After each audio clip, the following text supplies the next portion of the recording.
Hello students, सैनिक ITI YouTube channel में आप लोगों का स्वागत है। मैं हूं आपका इंस्ट्रक्टर प्रदीप कुशवाहा और आज की जो क्लास है वो है fitter trade theory second year. ये क्लास सेकेंड ईयर के लिए है, fitter trade theory volume 2 of 2। पिछली क्लास में पढ़ रहे थे वायु चालित application of pneumatic.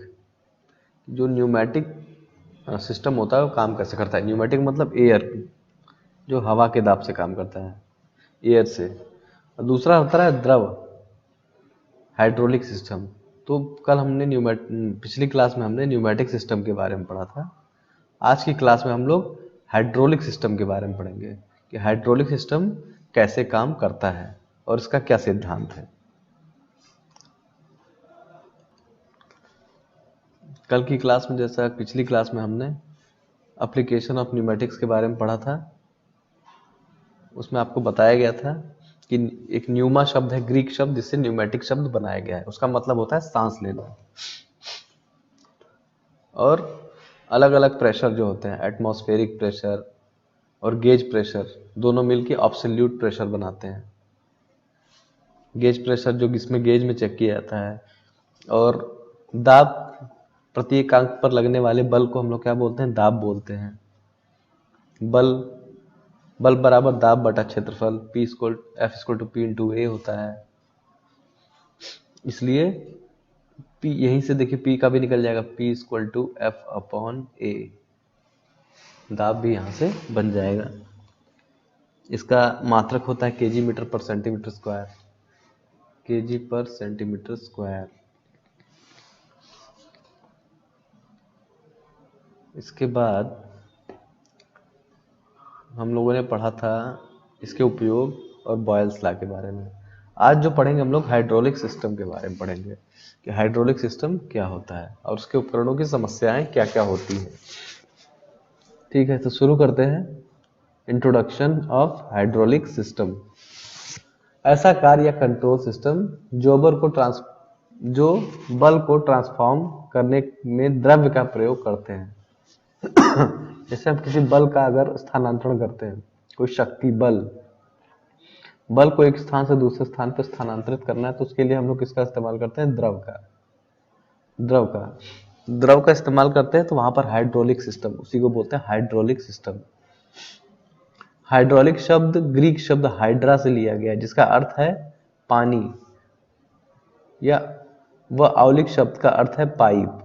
औलिक, hydra, औलिक, hydraulic, दोनों को मिला के बनाया गया। हाइड्रा का अर्थ होता है पानी और औलिक का शब्द होता है, अर्थ होता है पाइप। ये भी ग्रीक शब्द है, ग्रीक शब्द। तो हाइड्रा और औलिक शब्द मिलके हाइड्रोलिक बनता है। पानी को पाइप के द्वारा प्रवाहित करना, उसी के द्वारा बना है हाइड्रोलिक।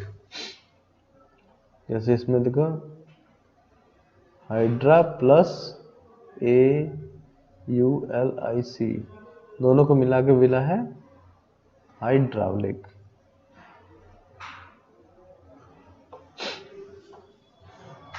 और क्या लिखा है, द्रव्य चालित उपकरणों के सामान्य उदाहरणों में automobile, braking system, power steering, elevator, earth moving उपकरण, jack press, rivet machine, tool feed विधि इत्यादि। हाइड्रोलिक में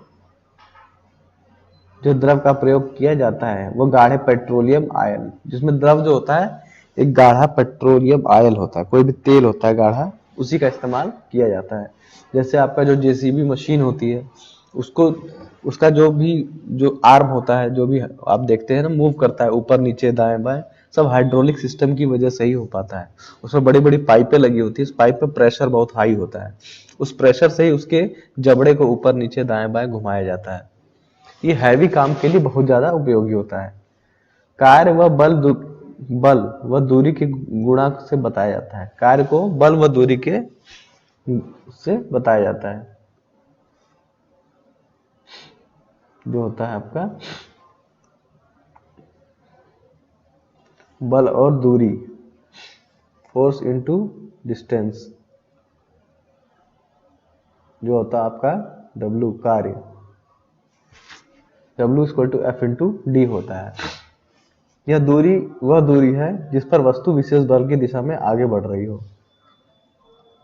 अब जैसे एक यहाँ पर फिगर नंबर 1 में एक एग्जाम्पल दिया गया है मैकेनिकल और हाइड्रोलिक वर्क का। मैकेनिकल वर्क क्या होता है? मैकेनिकल वर्क मतलब जैसे आपने किसी वस्तु को धक्का दिया और वस्तु आगे की तरफ घिसक गई, जैसा कि चित्र नंबर 1 में जो पहला चित्र दिखाई दे रहा है, ये व्यक्ति एक किसी अलमारी को धक्का दे रहा है और अलमारी खिसक कर यहाँ तक आ गई। हाइड्रोलिक फोर्स में क्या होता है कि द्रव के द्वारा हम क्या करते हैं, फोर्स लगाते हैं किसी पिस्टन रूपी पदार्थ पे। जब वो द्रव तेजी से फोर्स नीचे की तरफ दबाता है तो ये जो पिस्टन है मूव होकर यहाँ तक आ जाता है, तो द्रव का फोर्स लगता है यहाँ पर। मैकेनिकल फोर्स यहाँ पे क्या होता है, किसी द्रव के द्वारा फोर्स लगाया जाता है। अब द्रव की एक प्रॉपर्टी क्या होती है, फिगर नंबर 2 में देखिए कि अलग अलग साइज के कंटेनर दिए हुए हैं, यहाँ पर 4 दिए हैं अलग अलग साइज के कंटेनर, पाइप द्वारा एक दूसरे से जुड़े हुए हैं। सभी क्या है, एक दूसरे से कनेक्टेड है। इन सभी में तरल का लेवल एक समान है। यहाँ पर देखिए तरल जो है सारे एक ही लेवल पे है। यह द्रव में आंतरिक दबाव के कारण संभव है। यदि किसी भी बिंदु पर द्रव में दबाव रहता है तो द्रव की हाइट समानुपाती होती है। ये यहाँ पर देखिए पास्कल का एक नियम होता है, पास्कल का एक नियम होता है जो हाइड्रोलिक सिस्टम पे लागू होता है। पास्कल का नियम आपने हाई स्कूल और इंटर में पढ़ा होगा। पास्कल के नियम के अनुसार जब किसी क्षेत्र किसी निश्चित सीमा में कोई द्रव होता है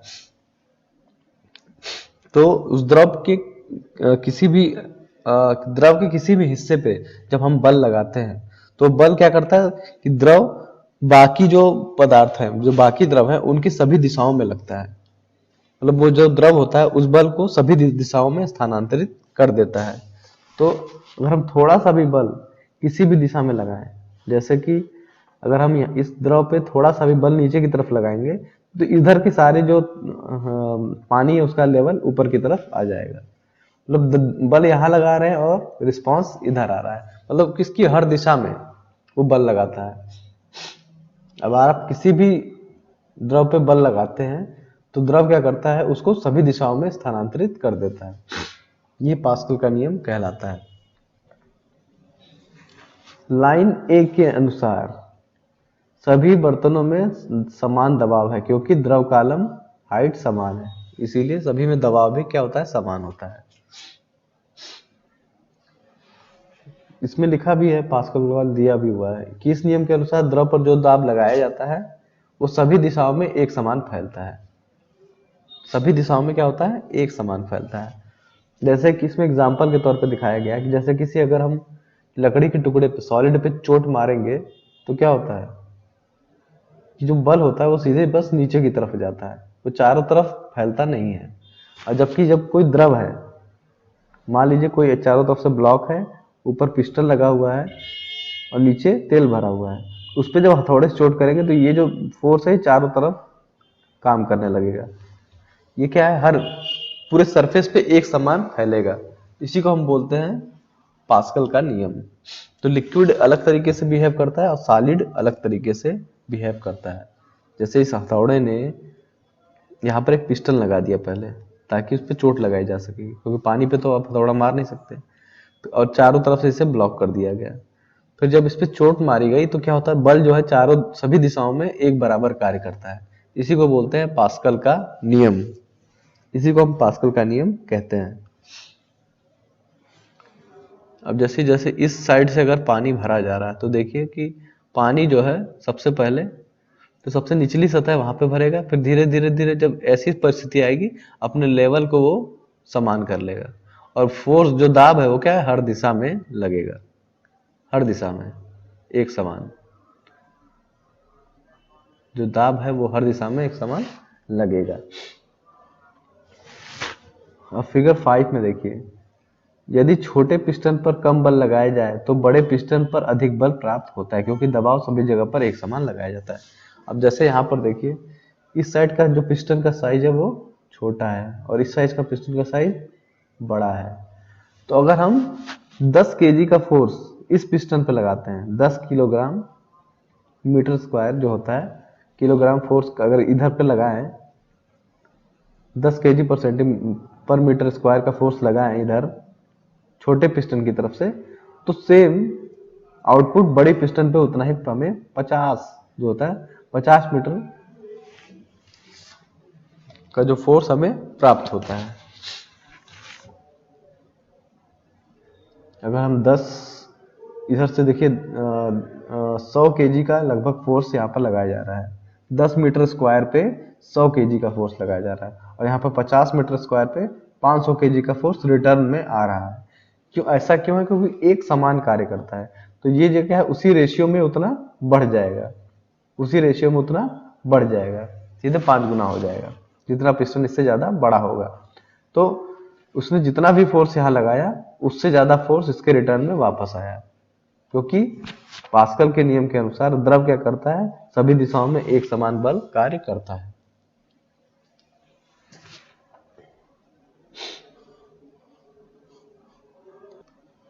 इस एनिमेशन के माध्यम से हम लोग समझने की कोशिश करेंगे जो पास्कल लॉ है वो काम कैसे करता है। जैसा कि आप चित्र में देख रहे हैं कि ये छोटा पिस्टन है, ये बड़ा पिस्टन है, इसके एरिया को A1 बोला गया है और उस पर बल लग रहा है उसको F1 बोला गया है। तो दाब क्या होता है, F अपॉन A। तो जब F ने फोर्स लगाया यहाँ पर एक एरिया पे, तो ये वाला हिस्सा जो है ऊपर की तरफ उठ गया, तो F2 अपॉन A2 जो आउटपुट होगा, मतलब हम फोर्स जितना भी लगाएं उसका आउटपुट हमें ज्यादा ही मिलेगा।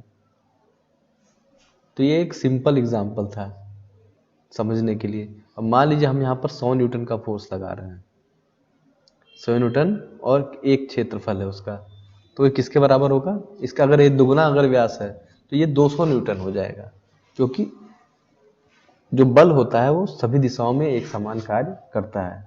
इसीलिए देखिए जो भी बल हम यहाँ पर लगा रहे हैं वो 200 न्यूटन का बल ऊपर की तरफ वापस आ रहा है। तो इस प्रकार से जो होता है हाइड्रोलिक सिस्टम हमारा काम करता है। जैसे कितनी भी भारी गाड़ी होती है, छोटा सा जैक जो होता है हाइड्रोलिक जैक, वो कैसे उठा देता है, उसको हम दबाते रहते हैं और वो ऊपर उठ जाता है। तो इस एनिमेशन के माध्यम से आप लोग समझ गए होंगे कि पास्कल लॉ क्या होता है। उसके बाद द्रव चालित पाइप में फंसे हुए बुलबुले, इसमें देखिए यहाँ पर कैविटेशन के बारे में बात की। कैविटेशन क्या होता है, द्रव चालित पाइप जो होता है जिसमें पानी, किसी पाइप में द्रव प्रवाहित हो रहा है, तो लाइन में फंसे हुए वायु के बुलबुले हवाई गर्तों के कैविटेशन कहते हैं। जैसे कि कोई पानी में अगर पाइप में कुछ हवा रह जाती है तो क्या होता है, बुलबुले के रूप में बाहर निकलता है। कैविटेशन में स्थिर दाब वाष्प दाब से कम हो जाती है, जो स्थिर दाब होती है वो वाष्प दाब से कम हो जाती है, और वाष्पों का द्रवीकरण होने के कारण झटके और आवाजें आने लगती हैं। जैसे कोई पानी की सप्लाई होती है, पाइप अगर खाली है और जब उसमें पानी की सप्लाई ऑन होती है तो देखिए उसमें कितनी अजीबोगरीब आवाजें आने लगती हैं।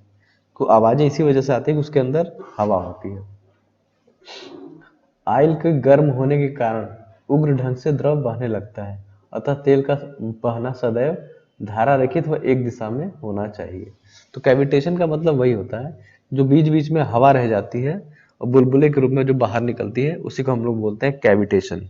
पाइपलाइन के अंदर अगर कोई हवा रह जाए तो वो बुलबुले के रूप में बाहर निकले, उसे हम बोलते हैं कैविटेशन।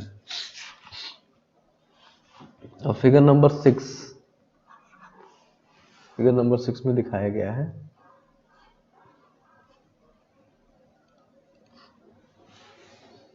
फिगर 6 में आप देख सकते हैं कि जो द्रव का प्रवाह है वो हमेशा एक जगह पर होना चाहिए।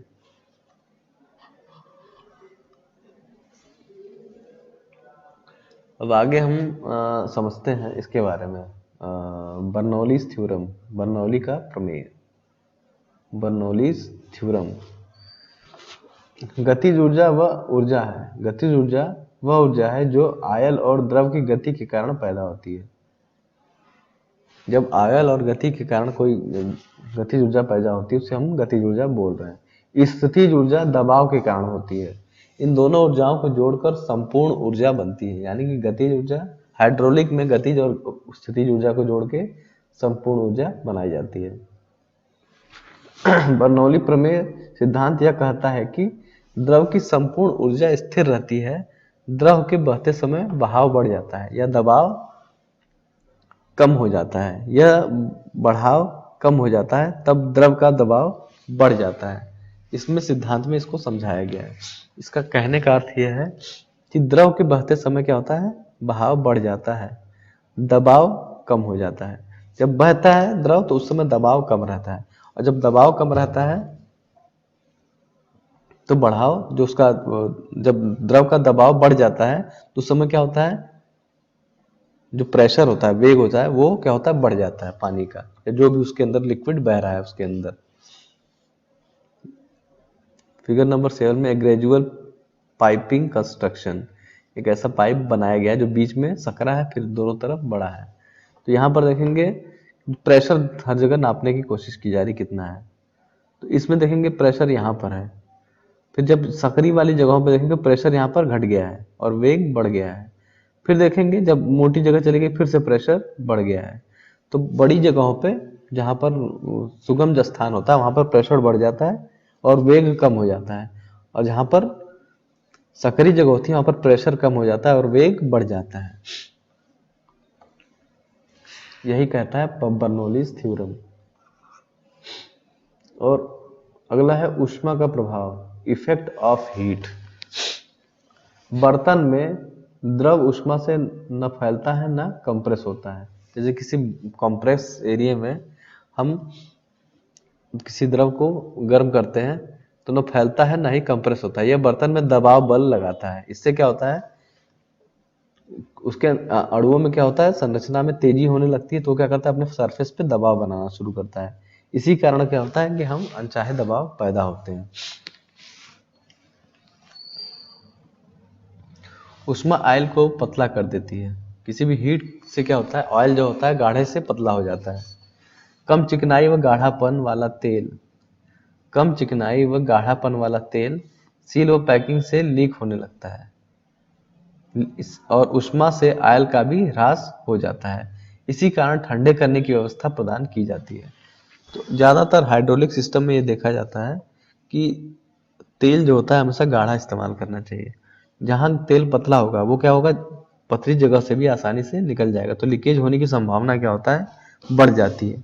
इसीलिए हाइड्रोलिक सिस्टम को ज़्यादातर ठंडा रखने की कोशिश की जाती है ताकि तेल उसका ठंडा रहे और लीकेज की संभावना जो है न बन पाए। द्रव चालित सिस्टम में निम्न तत्व मौजूद होते हैं। कौन कौन से? द्रव चालित उपकरण में प्रयोग होने वाले द्रव को रखने के लिए बर्तन या टैंक होना चाहिए। सिस्टम में दबाव करने के लिए पंप होना चाहिए। दबाव के बहाव को बदलने के लिए कंट्रोल वाल्व होना चाहिए, और सिलेंडर में कोई ऐसी इकाई जो मोशन प्रदान कर सके, द्रव को जो उपकरण के उपयोग में ला सके। पाइप और ट्यूब जिससे कि द्रव एक स्थान से दूसरी जगह पर भेजा जा सके। ये सभी चीजें आवश्यक होती हैं किसी भी हाइड्रोलिक सिस्टम में। नीचे दिए गए उपकरणों को मिलाकर एक उचित द्रव चालित इकाई को बनाया गया है।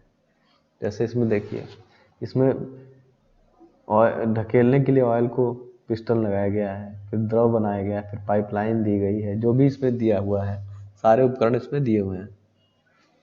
दबाव को बदलने के लिए कंट्रोल वाल्व दिया गया है। तो सारी चीजें इसमें दी गई हैं। पंप दिया गया है ताकि पंप से ऑयल का प्रेशर बनाया जा सके। तो हाई प्रेशर ऑयल और लो प्रेशर ऑयल, इसमें अलग अलग प्रेशर ऑयल्स के बारे में दिखाया गया है कि हाई प्रेशर ऑयल और लो प्रेशर ऑयल कैसे कैसे काम करता है। हाई प्रेशर मतलब जहां पर हम यहाँ पर दबाव लगा रहे हैं, यहाँ से हम लोग दबाव लगा रहे हैं तो इसलिए हाई प्रेशर होगा, क्योंकि कंप्रेस हो रहा है। तो कंप्रेस होगा तो इस पर प्रेशर ज़्यादा आएगा। फिर यहाँ क्या है, प्रेशर रिलीज हो जा रहा है, फिर वो आराम से जा रहा है। तो जो भी डार्क कलर में है उस पर प्रेशर ज़्यादा कार्य करेगा, जो भी व्हाइट कलर में उस पर प्रेशर कम कार्य करेगा। द्रव चालित जो तेल होता है उसको रखने के लिए टैंक या बर्तन होना चाहिए। सिस्टम में दाब बनाने के लिए पंप उपलब्ध होना चाहिए। द्रव से डस्ट, चिप्स या अन्य बाहरी वस्तु को निकालने के लिए फिल्टर भी होना चाहिए। और दबाव को कम या ज़्यादा सेट करने के लिए दबाव रेगुलेटिंग वाल्व, जिसमें कि दबाव सभी जगह से एक जैसे लेवल पे रहे। संचायक यंत्र जो गद्दे का काम करता है वह द्रव दबाव में ज़्यादा बदलाव आने से रोकता है। चेक वाल्व जो द्रव की सही दिशा में भेजता है। चेक वाल्व क्या करता है, द्रव को सही दिशा में भेजता है। और एक हैंड पंप जो सिस्टम की आवश्यकता होने पर हाथ से चलाने के लिए रहता है। हैंड पंप मतलब अगर प्रेशर कहीं डिक्रीज हो रहा है तो पंप को चला के आप प्रेशर को मेंटेन कर सको। एक प्रेशर गेज जो द्रव की मात्रा की सूचना देता है। और अब यहाँ पर देखिए वायु चालित और द्रव चालित में अंतर तुलना की गई है कि हाइड्रोलिक सिस्टम और न्यूमेटिक सिस्टम में क्या फर्क होता है। ये हो गया आपका न्यूमेटिक सिस्टम और ये हो गया हाइड्रोलिक सिस्टम। हाइड्रोलिक सिस्टम, अब इन दोनों में अंतर क्या है। यह सीमित दबाव वाली प्रणाली है जो वायु या गैस द्वारा चलती है। ये प्रणाली क्या होता है, द्रव के दबाव द्वारा चलती है। चूंकि गैस कंप्रेस हो जाती है इसलिए यह बल एवं गति की चाल में देरी हो जाती है। द्रव इतने कंप्रेस नहीं होते, इसी कारण गति में देरी नहीं होती। जैसे कि आप एयर प्रेशर में थोड़ा जब बल लगाएंगे तो थोड़ी देर बाद रिस्पांस मिलता है, जबकि इसमें क्या होता है, रिस्पांस तुरंत मिलता है। तो इसलिए इन दोनों में यह भिन्नता पाई जाती है। वायु कंप्रेसर की आवश्यकता होती है। इस प्रणाली में द्रव चालित द्रव होता है, इसमें कंप्रेसर की आवश्यकता नहीं होती, बस सीधे फोर्स लगाया जाता है और काम होने लगता है। इसमें क्या होता है, वायु को पहले कंप्रेस किया जाता है फिर उसको इस्तेमाल में लाया जाता है। हाँ, इसके बाद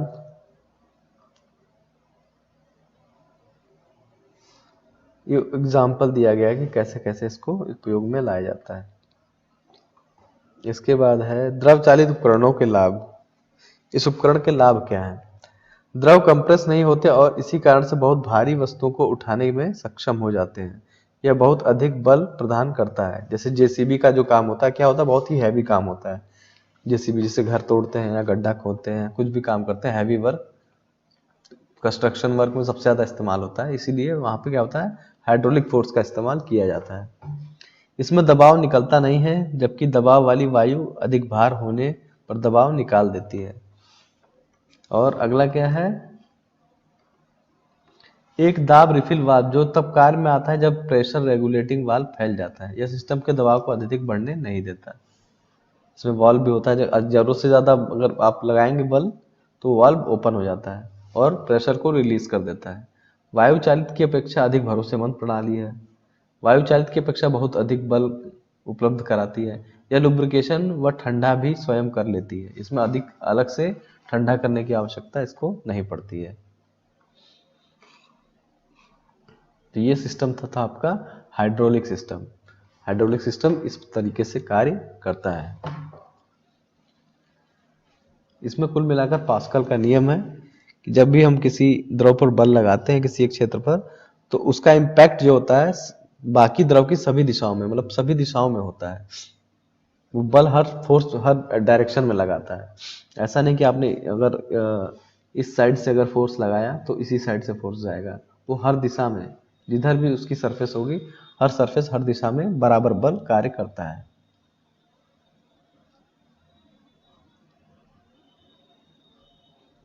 इसके बीच का अंतर भी आप लोग को बता ही दिया है।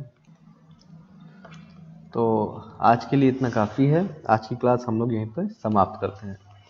तब तक के लिए जय हिंद।